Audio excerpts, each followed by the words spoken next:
Boa noite, pessoal. Estamos mais uma vez ao vivo aqui, como toda terça-feira, pelo canal da Consulac. Como sempre, tentando ajudar essa turma aí a produzir com rentabilidade, a sair do aperto, que é o estado atual do setor lácteo, e sair de um negócio não rentável para um negócio rentável. E uma das coisas que o pessoal sempre cobra da gente aqui, e bebida láctea, posso aproveitar meu soro, com quantos por cento de soro eu posso fazer uma bebida láctea? Bebida láctea é rentável? É um produto que realmente agrega valor no laticínio ou não? E para conversar sobre isso, como sempre aqui toda terça-feira, ao meu lado, o senhor Éder Mesquita. Boa noite, senhor Éder. Boa noite, Wilson. Boa noite ao pessoal aí que está entrando para participar com a gente. É um assunto aí que realmente chama muita atenção, né, Wilson? O mercado precisa de dar destino adequado para o soro de leite, que é proveniente ali das produções de queijo, e a gente quer dar essa alternativa, né? A gente vai falar hoje de uma das alternativas e que, se bem utilizada, a gente vai ter aí uma boa utilização do soro proveniente da produção de queijo. Então, merece aí a gente falar mais sobre esse assunto, né? Pessoal já entrando aí, Arnóbia, vereador Alexandre, André, Júnior. Vamos entrando, vamos batendo papo aí, pessoal. Quem produz bebida, coloca para a gente aí a capacidade, a quantidade que produz, se é bebida láctea, se é iogurte. Japa, boa noite. Boa noite, bora lá. Vamos lá. Primeira coisa, a gente sabe para produzir um iogurte ou uma bebida láctea, a gente precisa de equipamento, né? Vamos começar do básico. A gente precisa de equipamento, a gente precisa de leite, precisa de soro, precisa dos ingredientes, mas vamos na parte dos equipamentos. Precisamos de uma fermenteira. Queria que você Bora passasse, ó, lá. desde o pequeno até um de porte maior. Quais são as fermenteiras que temos no mercado? O que é indicado para cada faixa etária, vamos colocar assim. Uhum. Wilson, o que acontece? A gente tem hoje disponíveis, né, alguns modelos aí de fermenteiras que podem atender bem aí desde pequenas produções a produções muito grandes. Nós vamos focar ali nas pequenas produções, que é o foco aqui hoje dessa live, né? Em pequenas produções, né, a gente tem fermenteiras do tipo starter, que são fermenteiras que são conhecidas como banho-maria, né? Esse tipo de fermenteira é fácil de utilizar, né? E tem de pequeno porte, fermenteiras de 50, de 100, 200, e aí por diante. Dá para fazer aí de qualquer tamanho, né? São fermenteiras muito simples, né? E que, de certa forma, são com custo mais acessível. E a gente tem outros tipos de fermenteiras, né?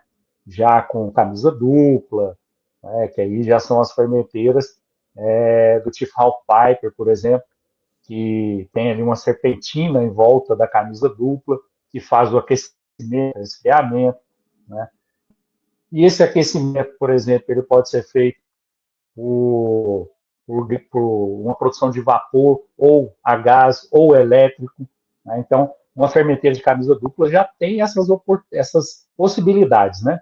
Uma fermenteira half-pipe, desculpa, uma fermenteira starter, a gente já tem uma dificuldade, é mais para uso de vapor ou, se não, para gás. Né? Elétrica, para te falar a verdade, nem conheço nenhuma elétrica. Né? Então, assim, existem opções que são mais adequadas para pequenas produções e que podem ser vantajosas, né, para quem está começando a produzir a bebida láctea. Lembrando sempre, todo equipamento é aço inox. Não adianta a gente colocar aí outro tipo de material que vai trazer problemas, né? Então, o uso do aço inox, o IZ 304, né, que é o recomendável, é o material mais apropriado para esse tipo de produção, sem dúvidas, né? E por ser aço inoxidável, automaticamente o aço é cotado em dólar e o equipamento, qualquer equipamento de laticínio, são equipamentos de valor agregado, tem o seu valor mais salgadinho, digamos assim, e principalmente se for de qualidade. O que eu queria acrescentar aqui? Pessoal, equipamento existe todo tipo. Eu sempre falo isso. Todo tipo de equipamento. Existe fermenteira barata, fermenteira mais cara, e o que vale é a qualidade do produto. Igual o Eda falou aí. Conheço pessoas que trabalham com produção alta de bebida láctea e ainda tem fermenteira de banho, que é a Stata, que o Eda está falando. A mais eficiente, a fermenteira mais nova é o sistema Half Pipe. Eu conheço uma fábrica que fabrica aí seus 15 mil litros de bebida por dia e ainda tem um sistema antigo. Você fica incompetitivo no mercado. Isso aí para quem está iniciando, né, esse tipo de fermenteira. Quem tem volumes maior tem que buscar eficiência.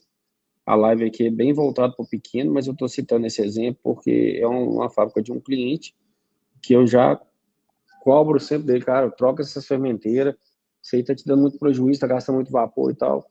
Ah, vou trocar, mas sempre fica no segundo plano e tá jogando fora vapor. Mas vamos lá. Processos de invase agora para esse tipo de produto. Antes de entrar em termos de fluxograma de produção mesmo, né, para insumo, esse tipo de coisa. Processo de invase. Como que eu posso invasar essa bebida? É obrigatoriamente que seja um invase automatizado? Eu posso invasar isso de maneira manual? Como que ficaria isso? Aí entra outro ponto de muita atenção, viu? Porque o invase, para esse tipo de produto fermentado, ele é crucial para a qualidade do produto. Então, assim, quanto menos contato manual, maior a possibilidade de você ter um produto com um shelf life adequado, né? Ou seja, uma vida de prateleira adequada. Quando a gente tem um invase manual, não que ele seja errado, mas exige mais cuidados de quem está executando, cuidados higiênicos mesmo, né? Todo o material que vai ser utilizado ser higienizado de maneira adequada. Aí é importante a gente lembrar uma coisa: higienizar é diferente de limpar. Limpar é uma coisa, higienizar é outra.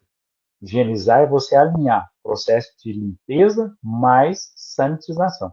Então, os equipamentos de invase vão ter que passar por processo de sanitização, né? Então, assim, é importante a gente lembrar que o invase pode ser manual, desde que bem conduzido, e a gente tem equipamentos automatizados, onde você não tem contato manual com o produto. E o contato manual que eu digo é de transferência, né? Transferência, por exemplo, da fermenteira para um funil de invase, por exemplo, que é muito usado, né? O pessoal colocar em pequenas produções, né? Colocar a bebida num funil para envasar, seja em garrafa, em pote, né? Dependendo aí do tipo de aplicação. Mas é importantíssimo os cuidados higiênicos aí quando for utilizar esses processos de invase manual. Não é errado, mas tem que tomar muito cuidado, né? E os automatizados, né? Tanto para garrafa quanto para barriga mole, a gente tem uma série de possibilidades de embalagens diferentes, né? Só que aí já tem menos contato manual. Porém, não deixa de ser necessária a sanitização a correta do equipamento, né? Então, fazer uma higienizar o equipamento, limpar e sanitizar, né? Gente, fala para mim, quando eu falei sanitização, todo mundo sabe o que é? Quem está participando para a gente sabe o que é sanitizar um equipamento? Né? Porque muitas vezes fala assim, eu limpo o equipamento. Às vezes está até fazendo uma higienização certinha, mas fala que está limpando. Limpeza não serve. Então, assim, quem tem dúvida, está na hora da gente esclarecer aí o que é, de fato, uma sanitização do equipamento, né? Coloca aí para a gente aí, para a gente entender se está todo mundo alinhado e sabe o que é que a gente está falando. O Japa me perguntou aqui, me pediu para falar novamente o nome da fermenteira. O Japa, a fermenteira top aí é o sistema Half Pipe, tá? É um sistema de serpentina. O que acontece na fermenteira que o Éder falou, starter? É um banho. Imagina uma fermenteira de camisa dupla são duas paredes e no meio tem água. Então você injeta vapor, esquenta a água, depois que esquentou a água, esquentou o produto que está dentro. Então você gasta muito vapor, porque esse aquecimento ele vai vindo de fora para dentro e vai aquecendo até chegar no meio. Então você gasta muito vapor para esquentar essa água toda que tem na camisa para depois esquentar o produto. Já o sistema half pipe não tem essa água, ele tem uma serpentina que circula em volta da fermenteira toda, então o aquecimento dela é bem mais rápido, bem mais preciso e, consequentemente, você tem um produto de melhor qualidade aí. É isso, sistema half pipe. Ué, uma dúvida minha aqui, que é uma dúvida geral. Eu vou fazer bebida láctea barriga mole. Eu posso usar a mesma máquina de invase de leite pasteurizado, que eu vaso leite também. Eu posso usar para me vazar bebida láctea? Pois, se você está iniciando o seu processo, provavelmente o seu registro é um registro municipal, ou talvez até um registro estadual, em muitos casos é até aceitável, né? É claro que exige um cuidado gigantesco, né? Você está falando de um produto aí fermentado, que existe uma quantidade de bactérias lácticas que você injetou ali no produto, né? E um leite pasteurizado, porque as bactérias lácteas têm que estar ali bem controladas, não pode ser exagerado, senão elas também provocam alterações do produto, né? Quando a gente está falando do leite, no caso. Então, assim, entre uma produção e outra, muito perigoso, né, se não for feita uma higienização adequada. Então, muito cuidado. Mas em grandes produções, isso é totalmente inviável e não deve ser feito, né?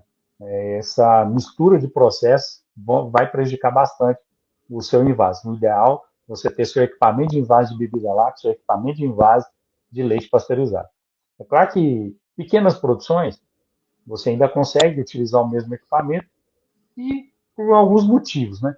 Até tempo de produção você pode variar, né? Ah, consigo fazer o leite na parte da manhã, consigo fazer a bebida na parte da tarde, entre um e o outro eu consigo fazer um SIP no equipamento, então é bem diferente, né?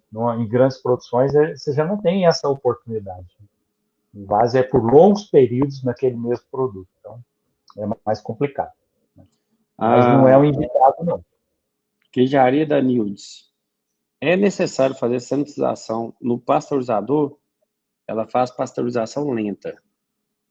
Sim, sim. Qualquer equipamento que a gente vai utilizar dentro do latim, o ideal é que a gente faça a sanitização dele, né? No equipamento de pasteurização lenta, né, provavelmente uma fermenteira, né, ele é adequado a gente fazer também a sanitização, né? Lembrando que, igual eu coloquei para vocês aí, a sanitização é um passo da higienização. Então tem que limpar e sanitizar. Limpar, fazer aplicação de detergentes por tempo, temperatura, concentração adequada, enxágue e logo depois fazer a sanitização. Uso de algum meio para eliminação de bactérias. Sanitização é isso, eliminação de bactérias.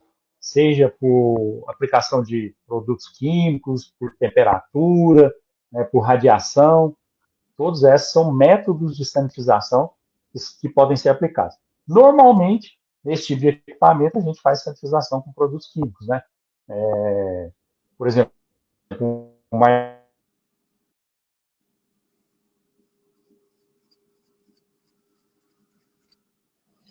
Pessoal, o Éder comum, caiu que aqui é o enquanto ele hipoclorito. retorna. Ah, tá. Voltou? Só um minutinho, Éder, estabilizar aí. Ô, Japa, nesse caso seu aí, cara, você fala que você tá falando aí que você tem. Eu tenho 3 envasadores para leite, mas uma delas é uma nova passa leite num canal e bebida no outro, porém, o mesmo lugar onde sai o produto para o pacote é a mesma tubulação. Eu entendi o que você está falando aí, já. A tubulação é distinta, mas o canal de injeção é o mesmo. Nesse caso seu aí, é claro que você tem que fazer uma higienização muito bem feita dessa tubulação, igual eu estou falando, fazer cipar essa tubulação de maneira correta para você não ter problema. Qual que é o risco disso aí? É resíduo de fermento. O fermento começa a agir no leite, trazendo problema aí, o leite começa a fermentar no mercado. Essa que é a questão, né? O grande pulo do gato é isso aí. Então você tem que tomar cuidado. Mas fazendo a asepsia corretamente, não vai ter problema. Voltou, Zoé? Voltou. Agora tudo certo. Vamos lá, vamos para dentro da fábrica, vamos para a área de, vamos para a elaboração da bebida. Qual que é o soro ideal? Tem algum produto que a gente consegue fabricar, que a gente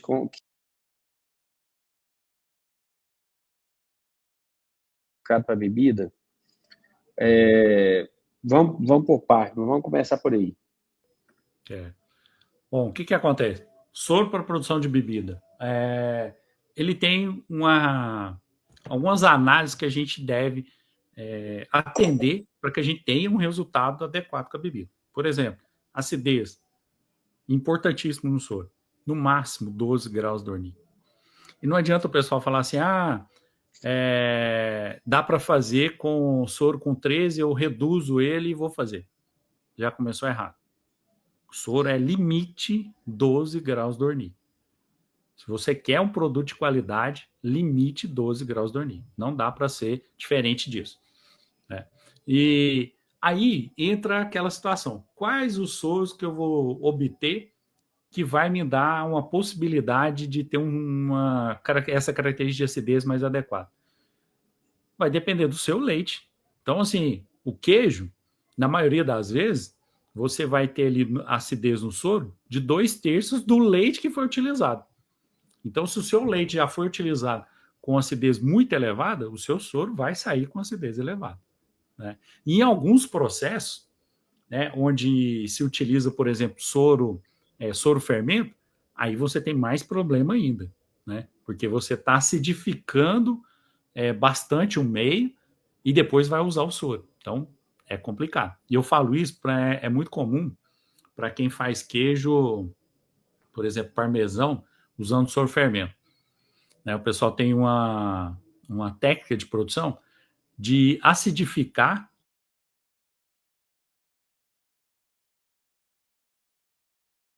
desses 22 graus Dornier vão ser suficientes para colocar o seu soro fora do padrão aceitável para sua produção de bebida. Então, esse soro já não vai servir. Né? Ao passo que outros... Tá me ouvindo, Wilson? Tô ouvindo, pode falar. Eu estou acompanhando aqui, tá tudo certo. Beleza. Ao passo que em outras produções, né, onde você não tem processo de acidificação intenso, como, por exemplo, produção de queijo Minas Frescal, você tem um soro muito doce, né? Soro ali com acidez de 9, né? Dependendo do leite que foi utilizado, você tem acidez até de 8, né? E do leite e do processo. Mas é um soro que atende bem a produção de bebida láctea. Então, assim, muito importante esse detalhe, né? Acidez, que é o parâmetro mais importante e mais simples de ser avaliado, né? Não precisa de ficar, mas se eu fizer gordura no extrato seco, extrato seco desengordurado, densidade, microscopia, esquece, faz o básico, né? Se você tiver com o básico da acidez de 12, com certeza o seu soro vai ser adequado. É lógico, gente, soro de produções onde a massa foi lavada, né, ou seja, foi adicionado água durante o processo de aquecimento, com certeza não é um soro indicado para a produção de bebida. Né? E por quê? Porque aí o extrato seco desse soro vai ser muito baixo. Né? E quando a gente vai fazer um produto fermentado, o que a gente precisa? A gente precisa criar corpo, né? O produto precisa ter consistência. E esse criar corpo depende da quantidade de sólidos presentes ali no soro e na mistura que a gente for fazer. Então, se o soro já tem uma concentração de sólidos muito baixa, com certeza o seu produto vai também sair com baixa viscosidade, né? Muitas vezes a gente pega no mercado aquela bebida que parece uma água, né? Então, aquilo ali é porque tem baixa concentração de sólidos. Claro, tem outras situações que podem levar aquilo, mas a mais básica delas é um soro com baixa concentração de sólidos, que foi utilizada aí na produção da bebida. O pessoal que está questionando aí sobre o áudio, porque o Hélio está num lugar de internet muito fraca, mas já estabilizou. Estou acompanhando aqui do lado aqui. Qualquer coisa, vocês reiniciam aí, volta aí, sai da live e entra de novo, porque para mim aqui já está estabilizado. Beleza? O Erivelto, ele está perguntando aqui: é permitido o uso de aditivo na bebida láctea pasteurizada? Primeiro que eu queria que você explicasse o que é isso, tá? Uhum. Muita gente está aqui que não sabe o que é isso. A análise microbiológica segue o mesmo critério do leite pasteurizado? Tá. Vamos lá. Bebida láctea, a gente tem algumas classificações diferentes da bebida láctea, né? O Olivelto colocou aí bebida láctea pasteurizada, né? Essa bebida láctea pasteurizada, ela é um produto proveniente de uma mistura de leite e soro de leite, né? A bebida láctea fermentada é a mistura de leite, soro de leite, que foi submetida ao processo de fermentação e posteriormente o invase, né? E assim a gente tem bebida láctea tratada termicamente, bebida láctea UHT, uma série de bebidas. O básico para todo mundo entender, bebida láctea é uma mistura de leite, de soro de leite, leite e qualquer outro composto lácteo. Muito importante, né? Na bebida láctea, principalmente a pasteurizada, né, que o Elivelto está perguntando aí se pode utilizar algum aditivo. Sim, a gente tem aditivos permitidos, né, principalmente os aditivos de estabilização. Né, são permitidos sim na bebida láctea pasteurizada e devem ser utilizados. A gente está falando de dois produtos diferentes, leite e soro de leite. Apesar do soro ser proveniente do leite, uma vez separado do leite, a mistura dos dois, ela não costuma ser tão homogênea, né? Ela tende a dar uma separação, né? Aqueles componentes mais leves ficarem sobrenadantes e os componentes mais pesados decantarem. Isso é normal acontecer. É por isso que a gente utiliza os estabilizantes, que são produtos, né, que a gente pode utilizar, aditivos que a gente pode utilizar na produção de bebida, que vai fazer a ligação ali entre esses componentes de forma que eles não vão se separar, né? Então, é permitido sim, legal, principalmente os estabilizantes, né, de serem utilizados. E com relação a análises, as análises são um pouco diferentes do leite pasteurizado, né? Até porque o leite pasteurizado hoje, a única análise que se faz de um leite pasteurizado hoje é enterobacteriaceae, que são enterobactérias, né? E aí o grupo é muito grande, né? Engloba coliforme, listéria, salmonella, estafilococcus, uma série de bactérias que engloba ali nessa enterobacteriaceae. Já na bebida, a legislação define análise de coliformes, né, totais e termotolerantes. Então, é um pouco diferente, né? As duas análises são um pouco diferentes. Tudo isso está definido na Instrução Normativa número 16, de 2005. Né? Tanto os aditivos que a gente pode utilizar, quanto os parâmetros físico-químicos e microbiológicos, né? Isso aí é um negócio bem interessante, Olivelto, que inclusive os parâmetros físico-químicos eles diferem dependendo da classificação da bebida que você está fazendo. Então, tem muita gente que fica confusa, mas que resultado que tem que dar minha bebida, que análise que eu tenho que fazer? Isso difere de acordo com a classificação. Então, tem que ficar atento. Qual tipo de bebida láctea que eu estou fazendo? Aí, essa bebida láctea, por exemplo, vamos dar o exemplo da bebida que você citou, que é a bebida láctea pasteurizada.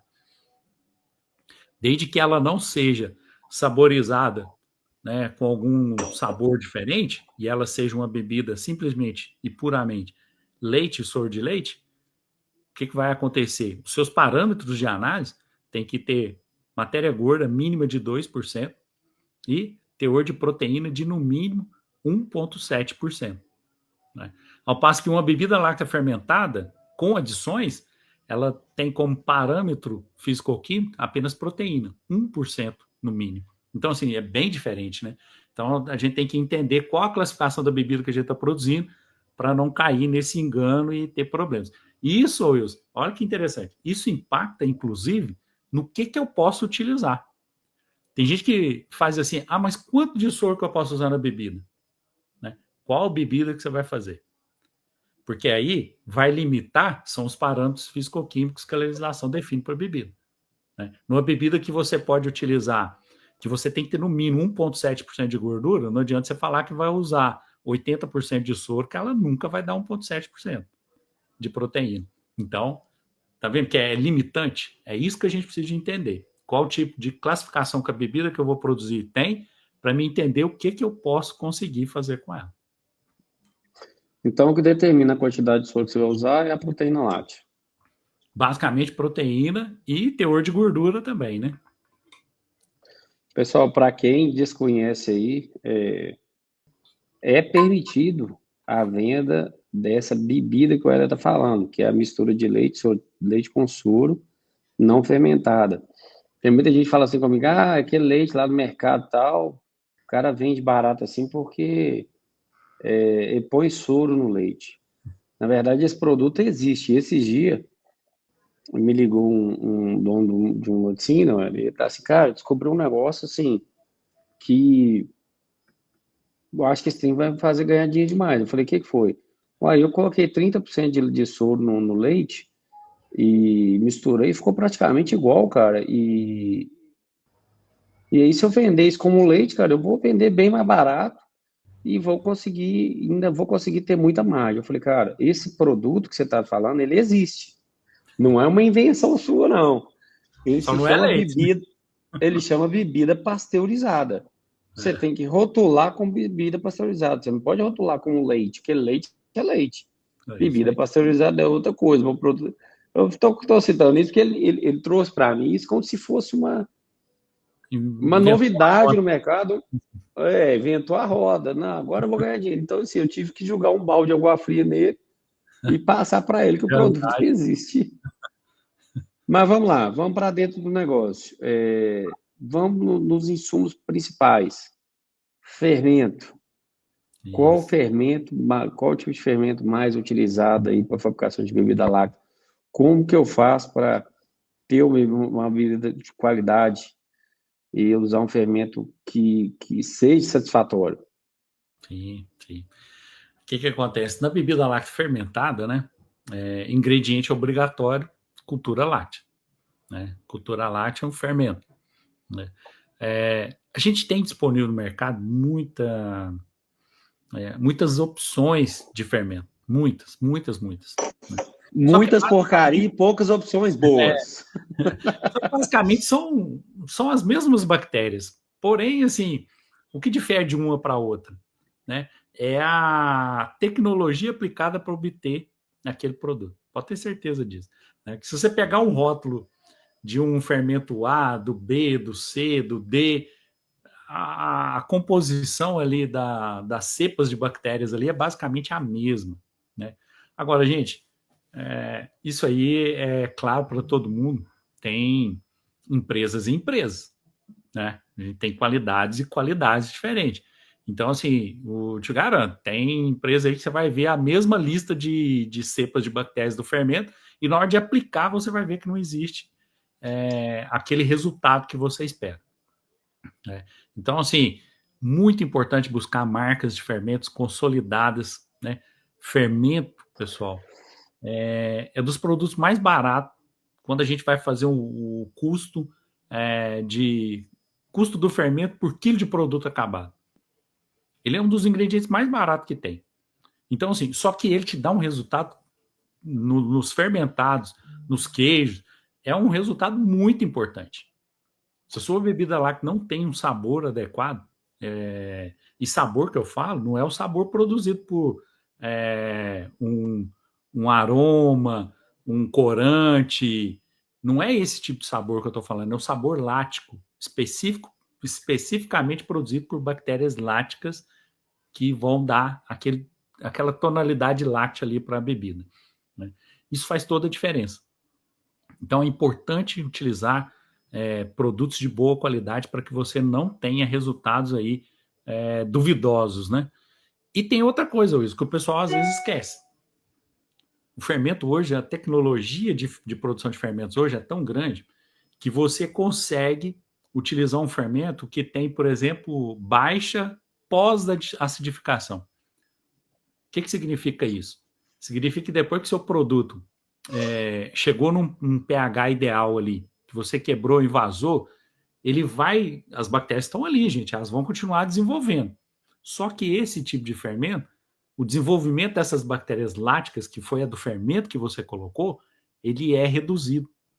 Então, elas desenvolvem muito pouco, a passo que o produto altera pouco também as suas características. Por que eu estou falando isso? Porque é muito comum uma bebida láctea, quando você dá o ponto na bebida láctea, para quebrar, né, a bebida láctea fermentada, dá o ponto para quebrar, e o pH continua abaixando. Isso é comum. Né? E ele vai continuar abaixando, porque a gente colocou muitas bactérias ali. E elas vão se desenvolvendo. Né? Agora, hoje a gente tem cepas específicas que elas conseguem, durante o período de acidificação ali, abaixar bastante o pH até o ponto ideal e depois elas reduzirem esse abaixamento, se manterem estáveis por um longo período, que é o período de vida de prateleira do produto. Então, assim, até nisso a gente precisa tomar cuidado. Então, assim, não vai naquele que, o fermento aqui é muito barato, isso aqui é só abaixar o pH e tá bom, vai ficar com um gostinho ácido na bebida e já tá bom. Mentira, não é isso. Né? Existe uma tecnologia para tudo. A gente muitas vezes vai comprar um fermento que ele tem uma acidificação intensa, né? Ou seja, é rápido, você consegue fazer uma produção de bebida com 4 horas de produção. 4 horas de fermentação, desculpa. Ou seja, muito rápido. Já tem fermentos que você leva até 15, 20 horas para produzir a bebida, né? Fermentação lenta. Então, assim, tudo tem que ser muito bem avaliado, principalmente para quem vai começar. E para quem vai começar, eles têm outro problema, né? O pessoal fala assim, mas eu uso muito pouco fermento, é difícil de comprar. A gente pode comprar o fermento e fazer o fracionamento, né? Desde que seja fracionado para as condições adequadas, né? A gente não pode fazer um fracionamento de um fermento para esticar. Se o fermento é para 1.000, eu vou fazer para 3.000 litros. Isso não vai funcionar, né? Isso com certeza vai te trazer muito mais problema do que resultado. Então, vamos cancelar esse tipo de processo. O Laticínio Tesouro costuma fazer iogurte mais firme e cremoso. A partir desse mesmo processo, é possível fazer a bebida láctea fermentada? Eu não te ouvi. Costumo fazer o que ele faz? Costumo fazer iogurte mais firme e cremoso. A partir desse mesmo processo, é possível fazer a bebida láctea fermentada? Bom, do iogurte, a partir do iogurte, você não vai fazer bebida. A bebida é um produto diferente do iogurte, né? O seu processo de fabricação de iogurte é uma coisa, o processo de fabricação de bebida é outro. Não sei se a pergunta a gente interpretou diferente, né, do que ele quis dizer, mas são processos diferentes, né? O processo é basicamente bem parecido. Sim. Só que um é leite, o outro vai ter mistura aí, vai ter adição de soro, geralmente o pessoal adiciona, que eu vou entrar nessa parte aqui agora, adiciona um pouco de amido, né? E dentre estabilizante, apesar que o outro também coloca, mas assim, pelo que eu entendi aqui da pergunta, se o processo, vamos colocar assim,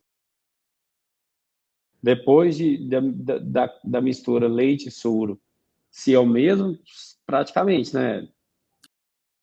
Sim. Não, o tratamento térmico, por exemplo, ele é a mesma coisa. Né? A gente vai aquecer para fazer um processo ali de tratamento térmico. Aí tem vários binômios tempo e temperatura que a gente pode utilizar. Depois a gente vai resfriar até a temperatura de inoculação do fermento, esperar o fermento acidificar, fermentar no tempo adequado e depois vai resfriar para quebrar e depois envasar. Então esse processo para o iogurte e para a bebida é o mesmo. O que difere são aqueles ingredientes que a gente vai utilizar, né? Grande parte dos ingredientes que a gente usa na bebida, a gente não vai utilizar ali com a produção do iogurte. Né? Então, a diferença básica é essa. Arnaldo está perguntando se a gente vende fermento. Arnaldo, a gente não vende. A gente não vende nenhum tipo de insumo. O que a gente traz aqui? A gente traz conhecimento do setor lácteo. É isso que a gente traz aqui. Nosso negócio é consultoria, projeto, rotulagem.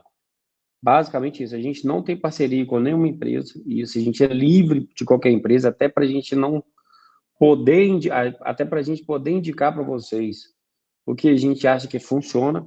Eu e o Eder, a gente já teve proposta de várias parcerias, mas não fizemos até hoje, porque a gente quer ter a liberdade de poder falar para vocês o que funciona e o que não funciona. Isso. Senão, a gente não seria o que a gente é. Então, a gente não vende. Quem está no grupo Quimosina, que é desse QR Code que está aqui no Instagram, ele está no meio da tela do Instagram ou embaixo da tela no canto direito aí do YouTube. Esse grupo Quimosina é um grupo onde a gente fala das marcas, que a gente não fala aqui nas lives das marcas de fermento que a gente recomenda. E sim, dentro do grupo, aí a gente já fala com o pessoal que está lá. É um grupo fechado, tá? Quem quiser participar, é só ler o QR Code, o William vai deixar o link aí na bio do Instagram e nos comentários do YouTube, ou teve dificuldade, para mandar um direct que a gente manda o link também. Aí é um grupo fechado onde a gente sempre passa fermento para mussarela, fermento para iogurte, né, para bebida, tira dúvida do pessoal sobre o processo de fabricação. A gente consegue ajudar com alguns problemas técnicos que tem dentro da área de produção, dentro desse grupo Quimosina. Acho que vale a pena entrar aí, viu, Arnaldo? Isso. O Laticínio Tesouro colocou aqui, na verdade, seria iogurte e garrafa para beber. Iogurte e garrafa rígida, né? Que é o que falou lá, se ele consegue fazer o mesmo processo do iogurte, a bebida láctea. Sim, inclusive o invase é nos mesmos tipos de equipamento, né? Então, não difere, não. O pessoal tá falando que tá sem áudio. Will, você tá acompanhando aí? Porque para mim tem áudio. Eu tô com duas... Pois é, tem, ó, pessoal, quem tá no YouTube aqui que tá falando que tá sem áudio, fecha a live e entra de novo, porque eu tô conectado no YouTube aqui do lado. Pessoal, eu acompanho a live simultaneamente pelos dois canais. Eu tô com o Instagram de um lado e o YouTube do outro.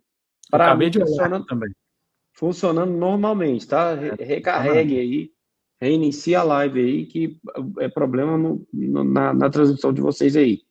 Eu acabei de olhar. O Erivelto colocou aqui, a base láctea deverá ser no mínimo de 51% para atender a legislação, Ed? Sim.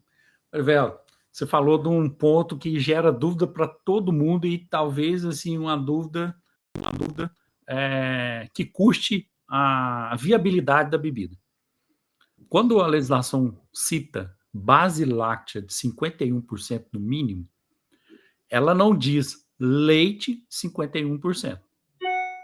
Isso é muito importante. O pessoal tende a interpretar essa frase como 51%. Então tem que usar 51% de leite. Não é isso. Não é isso. A base láctea tem que apresentar 51%.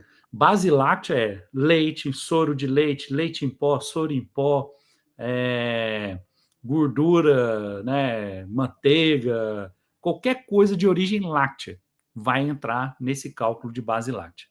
Então, assim, se você tiver 100% de soro, eu posso fazer uma bebida? Pode, eu só te garanto que ela não vai ficar adequada.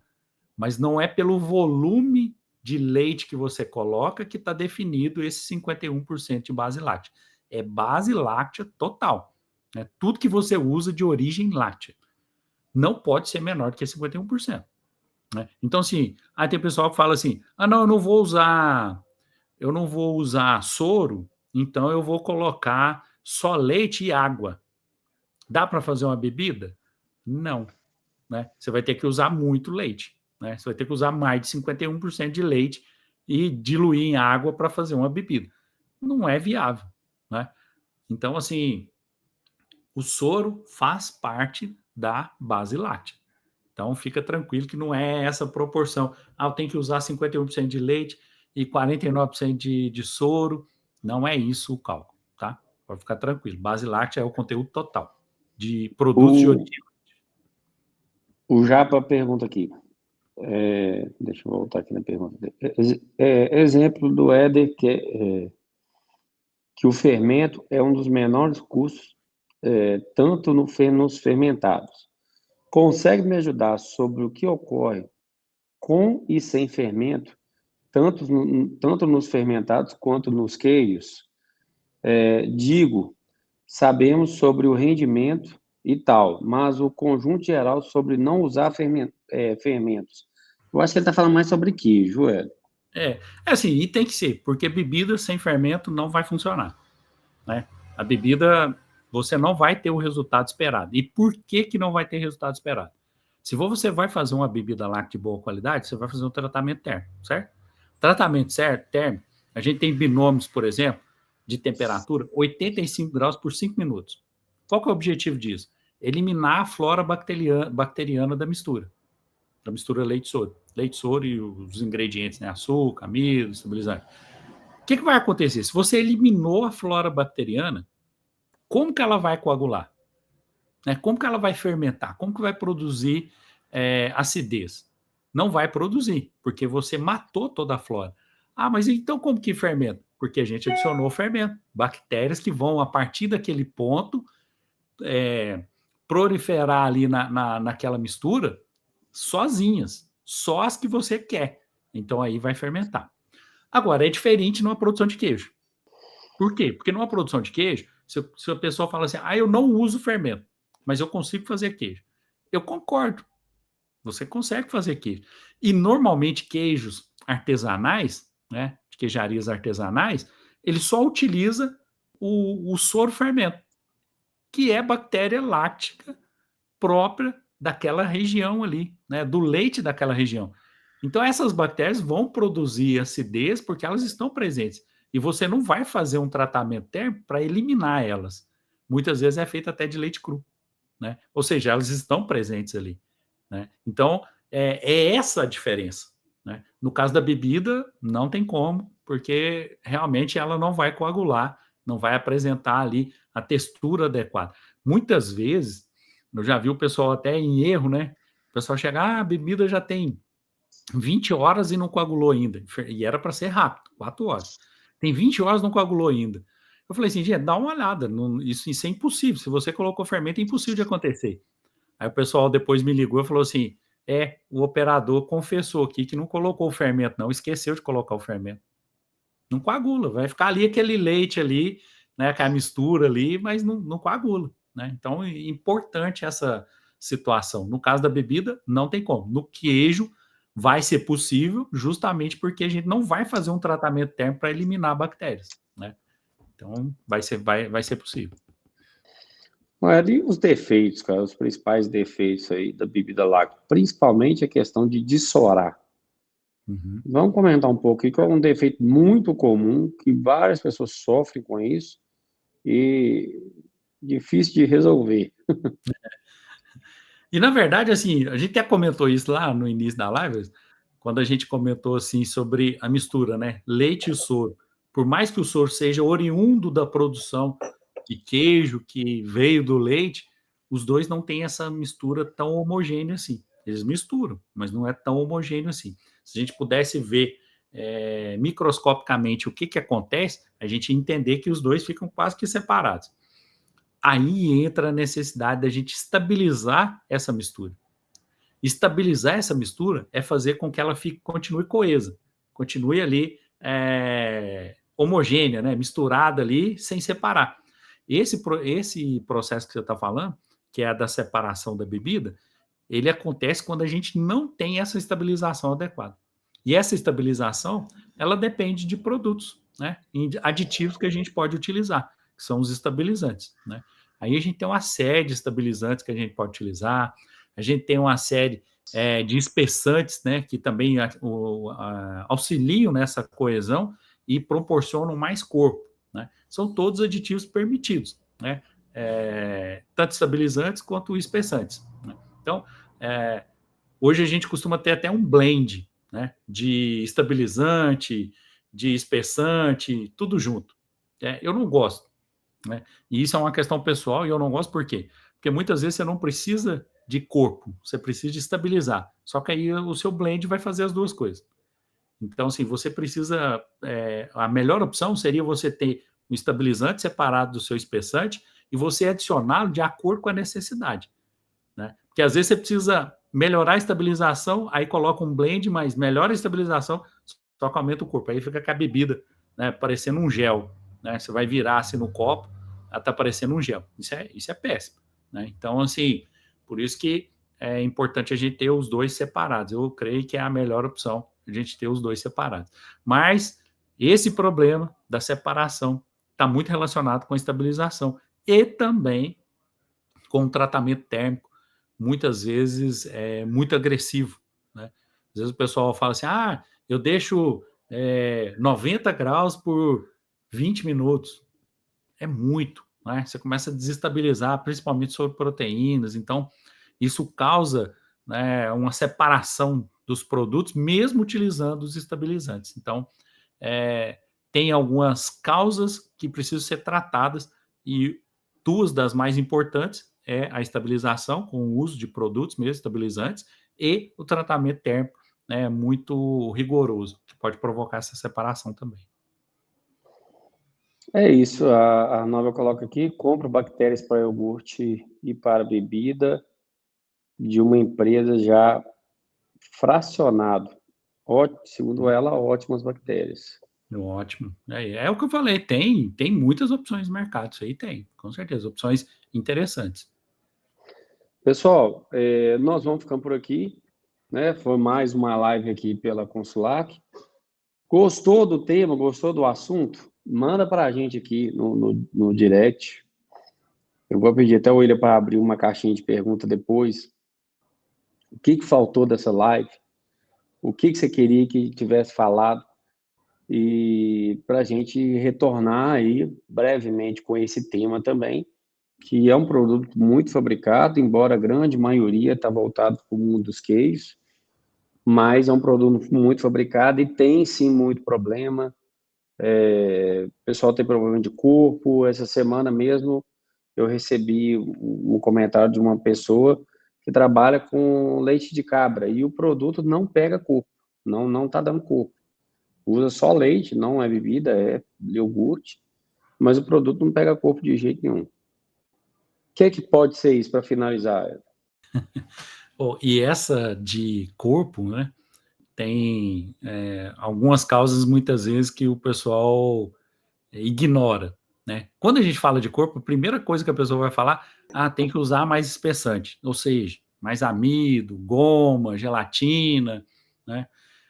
E muitas vezes não é. Viu? Muitas vezes é o tipo de equipamento que você está usando e tipo de processo. Por exemplo, em produtos fermentados, não se usa bomba centrífuga. Né? A bomba centrífuga vai detonar qualquer tipo de corpo que o seu produto tenha. A gente utiliza bombas positivas. Né? São equipamentos diferentes e muito importantes. Outra coisa, né? Muitas vezes o pessoal vai quebrar o produto, deu o pH ideal, ele vai quebra o produto quente. Né? Acabou com o corpo do produto. Então, assim, e tem outras causas, né? Isso depende de cada processo, mas o processo ele interfere diretamente na composição do corpo da bebida. Né? Então, os equipamentos influenciam, então tudo tem que ser muito bem alinhado. Né? Está acontecendo problema? Vamos fazer uma investigação geral para entender o que está acontecendo, porque as causas são bem variadas. Essas duas aí costumam ser as duas em quase que 100% dos casos. E como é que ele vai resfriar? Qual que é a indicação para resfriamento desse produto? Quando se utiliza, né, a fermenteira, né, com circulação de água gelada, você tem um resfriamento muito mais adequado, né, rápido, né. E no caso de uma fermenteira starter, né, dá para usar também água gelada só de colocar. Só que aí você vai ter que ficar trocando a água da fermenteira para estar utilizando e resfriando o produto. Só que isso é importantíssimo, gente. Não tem essa de, vou fazer bebida lá que não vou usar água gelada. Vai sair o produto de péssima qualidade. Não espere corpo, vai ficar aquela bebida rala, parecendo que é uma água com sabor. Não tem jeito. E tem gente que insiste em fazer e fala que não, mas eu não tenho outra opção, eu tenho que fazer assim. Melhor até parar. Não é um produto que é aceitável no mercado. Né? Foi isso, pessoal. Agradeço a todos pela participação e por mais uma live aqui pela Consulac. Obrigado, Suede Mesquita, por mais ensinamento para nós aí. Um forte abraço a todos e até quinta-feira, se Deus quiser. Valeu, pessoal. Obrigado a vocês. E ficou dúvida? Vai lá, coloca nos comentários aqui desse vídeo, que a gente está aqui para esclarecer para vocês. Eu vou abrir aqui, final da live aqui, eu vou abrir uma caixinha de pergunta aqui para vocês aqui, manda para nós aqui, o que ficou faltando para a gente comentar dessa live aqui. Valeu, forte abraço.